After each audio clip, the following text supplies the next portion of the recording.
ukuta ambao uhesabu kama daftari. Akilini mwanga na uwezo na tena naanza kuwaza, nina uwezo wa kupepea tu nikaupuliza ukaanguka. Nina uwezo wa kupiga mkono mmoja tu ukaanguka. Una uwezo wa kusukuma mikono miwili ukaanguka. Sema amen. Hiyo ndio nguvu inatakiwa uwemo ndani mwako. Sema amen. Kama huyu Bwana anaenda kuiangusha, kuisukuma hiyo ngome ambayo ni daftari, lakini ikiwa na uwezo wa ukuta, hebu isukume hiyo ngome ya shetani. Anaisukuma ngome inaanguka. Mungu akubariki sana. Tena anaisukuma kwa nguvu, kwa sababu hataki masiala. Kuna wengine wanaenda kupapasa nguvu ya Mungu, nguvu ya shetani. Usipapase nguvu ya shetani. Wewe piga kabisa nguvu ya shetani, kwa sababu inahitajika nguvu ya kutosha. Sema amen. Kwa hiyo ukuta utaufanya kama nguvu ya kitabu, ambayo ukipiga unaipiga kabisa, kama huyu Bwana ambavyo ninamwambia ipige huo ukuta, upige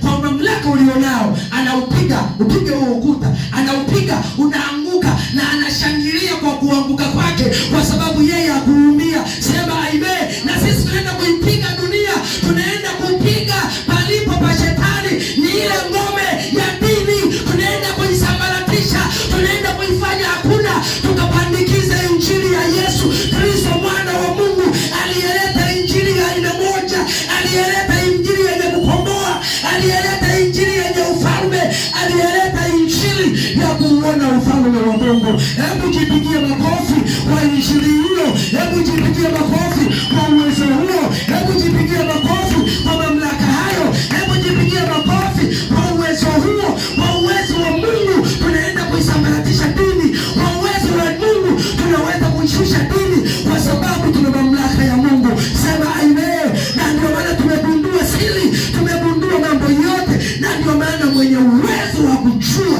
siri ya Mungu ni mwanafunzi wa Yesu. Sema amen. Hawa watajua siri ya Mungu kwa sababu wako katika ngome ya dini, na ndio maana mtu aliyeko kwenye dini hajui chochote, lakini sisi ambao tuko nje ya dini tunajua chochote. Sema amen.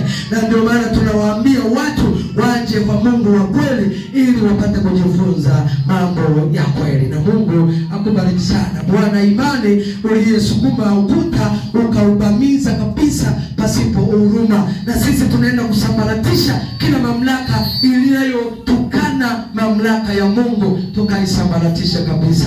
Na Mungu akubariki sana.